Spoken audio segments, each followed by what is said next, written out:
Chapter 3 The Letters from No One. The escape of the Brazilian boa constrictor earned Harry his longest ever punishment. By the time he was allowed out of the cupboard again, the summer holidays had started, and Dudley had already broken his new video camera, crashed his remote control airplane, and first time out of his racing bike knocked down old Mrs. Figg as she crossed Privet Drive on her crutches. Harry was glad school was over, but there was no escaping Dudley's gang, who visited the house every single day. Pierce, Dennis, Malcolm, and Gordon were all big and stupid, but as Dudley was the biggest and stupidest of the lot, he was the leader. The rest of them were all quite happy to join in Dudley's favorite sport, Harry hunting. This was why Harry spent as much time as possible out of the house, wandering around and thinking about the end of the holidays, where he could see a tiny ray of hope. When September came, he would be going off to secondary school, and for the first time in his life, he wouldn't be with Dudley. Dudley had been accepted at Uncle Vernon's old private school, Smeltings. Piers Pockets was going there too. Harry, on the other hand, was going to Stonewall High, the local public school. Dudley thought this was very funny.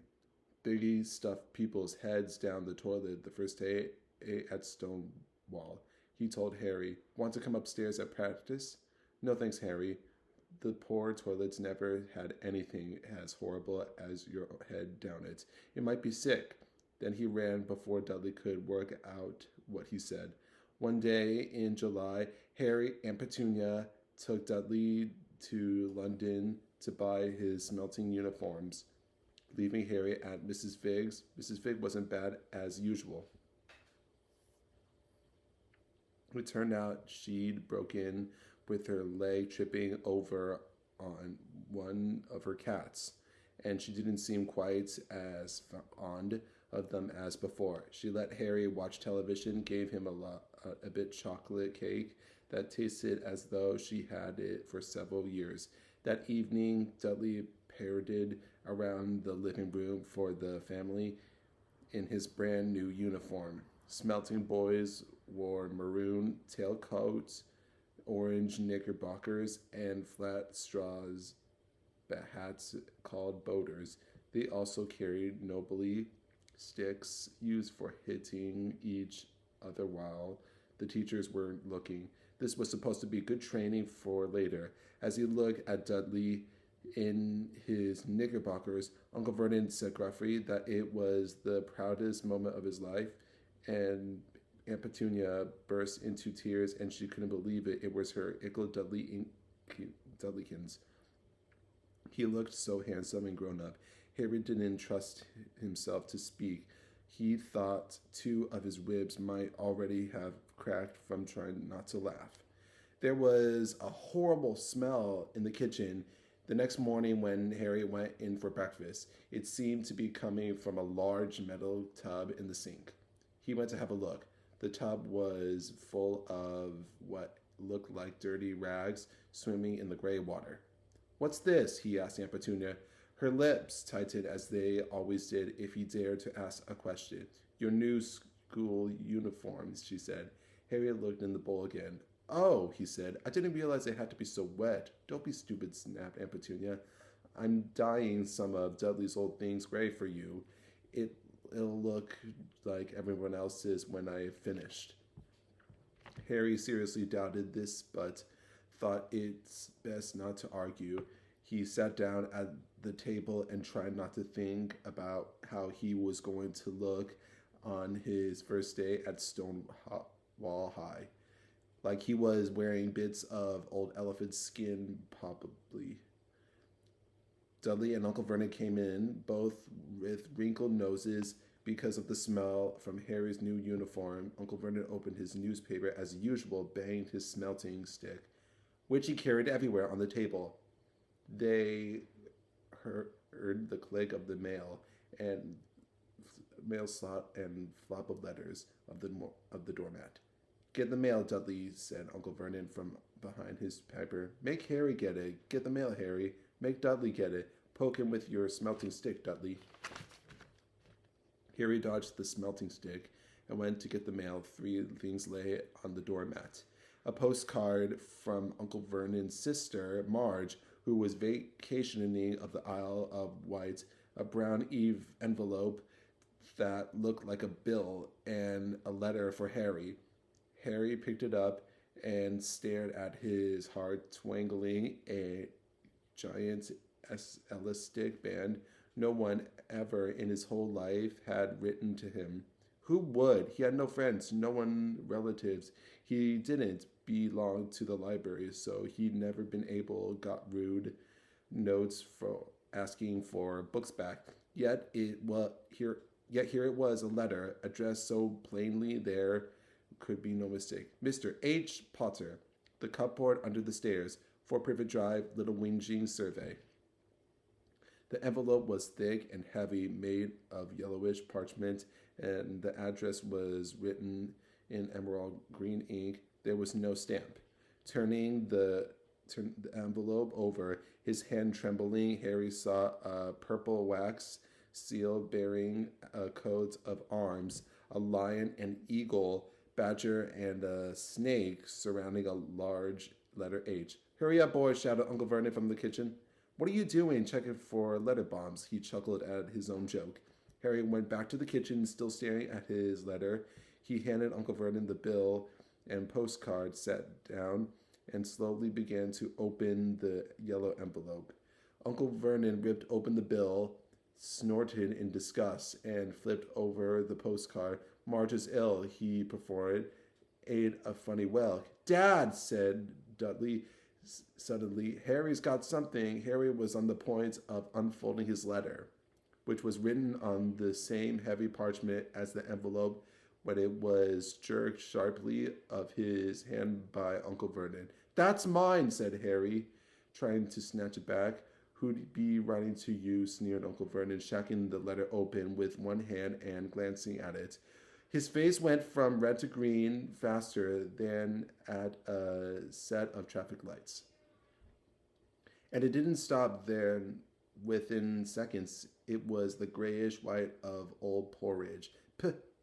Petunia, he gasped.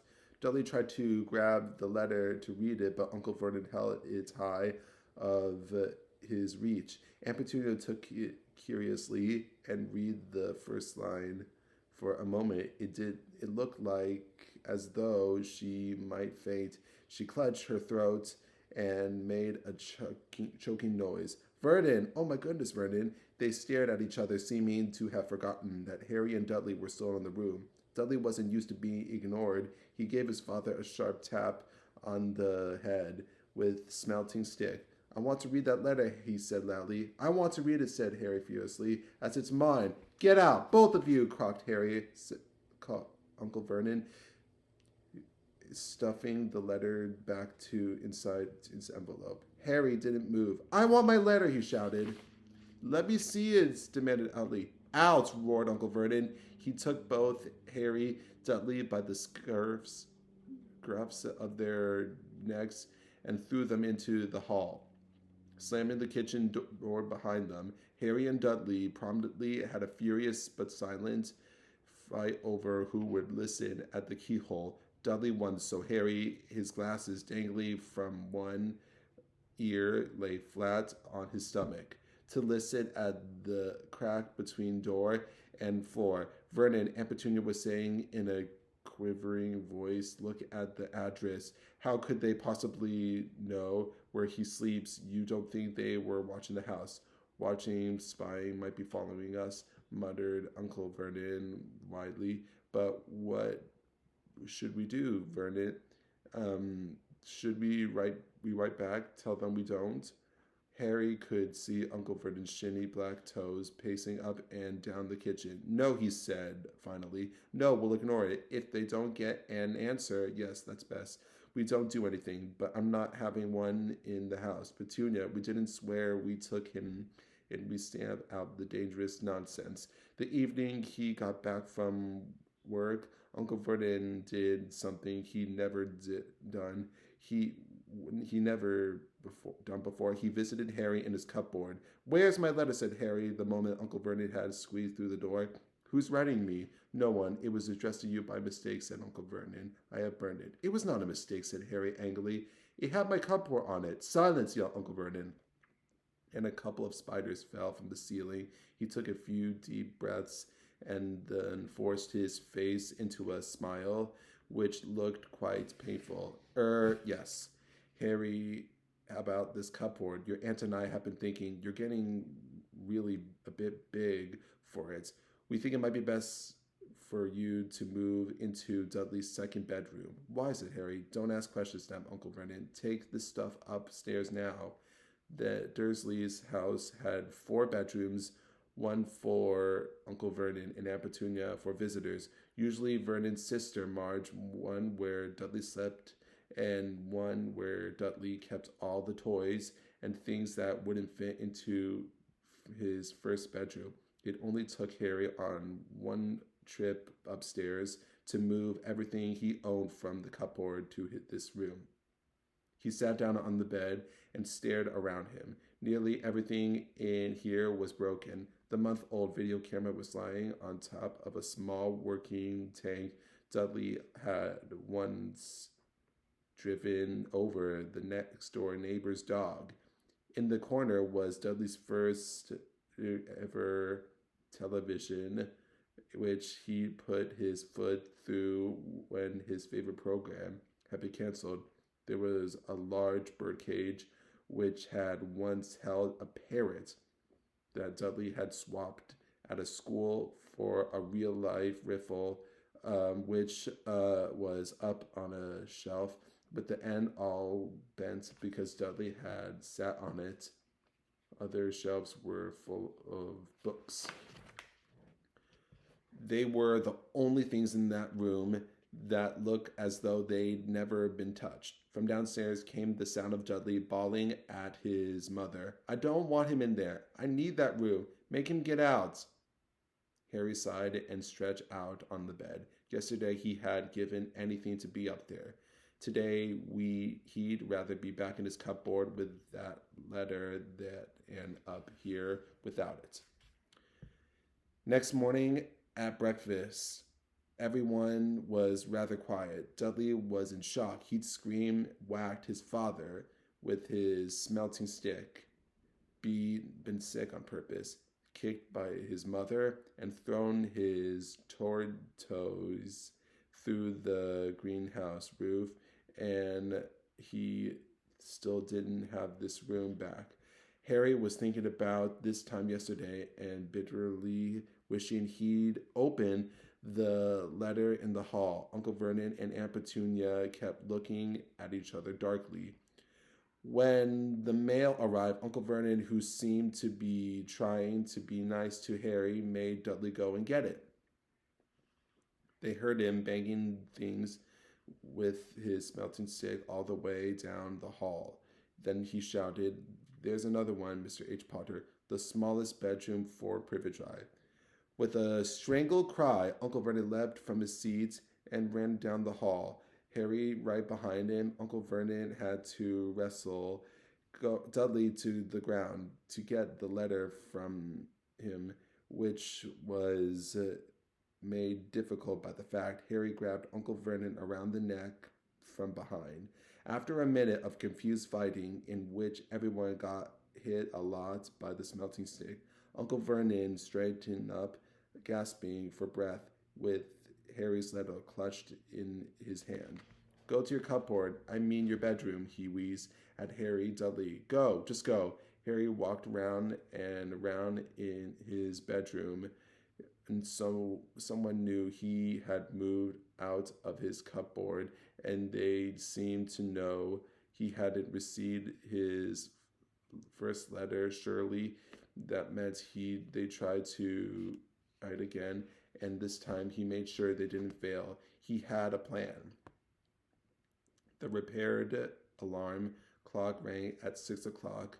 The next morning, Harry turned it off quickly and dressed silently. He mustn't wake the Dursleys. He stole downstairs without turning on any of the lights. He was going to wait for the postman on the corner of Privet Drive and get the letters for number 4 first.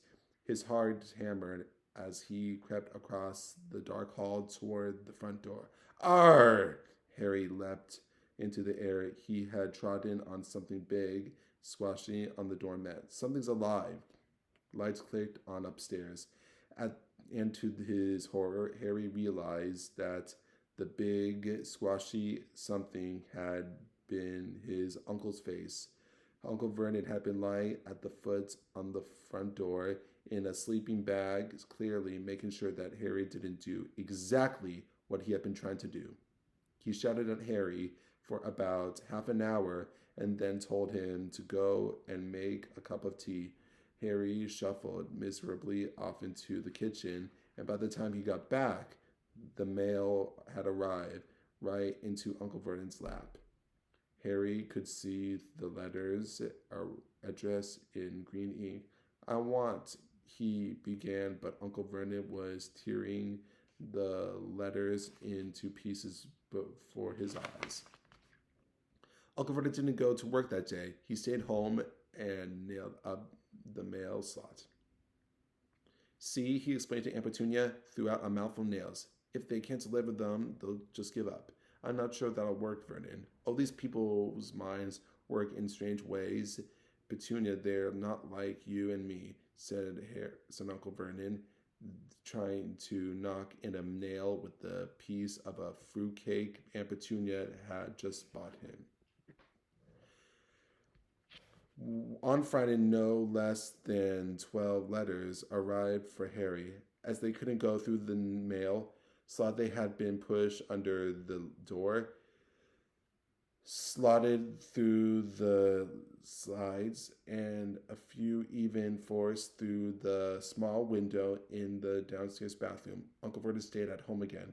After burning all the letters, he got out a hammer and nails and boarded up the cracks around the front door and back doors so no one could get out. He hummed tiptoe through the tulips as he worked and jumped at a small noises. On Saturday, things began to get out of hand. 24 letters to Harry found their way into the house and rolled up and hidden inside each of the 24 eggs that their very confused milkman had handed and Petunia through the living room window, which Uncle Vernon made furious telephone calls to the post office, and the dairy thing to find someone to complain to Aunt Petunia shredded the letters in her food processor.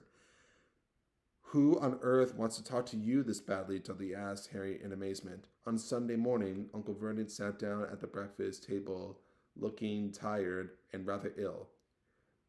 No post on Sundays, he reminded them then cheerfully as he spreaded marmalade on his newspapers. No damn letters today. Something came whistling down the kitchen chimney as he spoke and caught him sharply on the back of the head. Next moment, 30 or 40 letters came pedaling out of the fireplace like bullets. The Dursleys ducked, but Harry leapt into the air trying to catch one.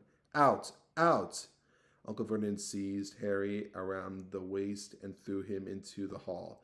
When Aunt Petunia and Dudley had run out with their arms over their faces, Uncle Vernon slammed the door shut. They could hear their letters streaming into the room, bouncing off the walls and floor. That does it, said Uncle Vernon, trying to speak calmly, but pulling great tufts out with his mustache. At the same time, I want you all back in here in 5 minutes, ready to leave. We're going away. Just put some clothes on. No arguments. He looked so dangerous with his mustache, missing that no one dared argue. 10 minutes later, they had wrenched their way through the boarded-up doors and were in the car speeding toward the highway. Dudley was sniffing in the back seat. His father had hit him round the head for holding them up while he'd tried to pack his television, VCR, and computer in his sports bag. They drove and they drove. Even Aunt Petunia didn't dare ask where they were going. Every now and then, Uncle Vernon would take a sharp turn and drive in the opposite direction for a while. Shake him off, he would mutter whenever he did this. They didn't stop to eat or drink all day. By nightfall, Dudley was howling. He never had such a bad day in his life. He was hungry. He missed 5 television programs he wanted to see, and he never gone so long without blowing up an alien on his computer. Uncle Vernon stopped at last outside a gloomy-looking hotel on the outskirts of a big city. Dudley and Harry shared a room with the twin beds and damp, musty sheets. Dudley snored out, but Harry stayed awake, sitting on the windowsill, staring down at the lights of passing cars and wondering. They ate stale cornflakes and cold tinned tomatoes on toast for breakfast. The next day, they had just finished when the owner of the hotel came over to their table. "Excuse me, but is one of you Mr. H. Potter? I only got about an hundred of these at the front desk."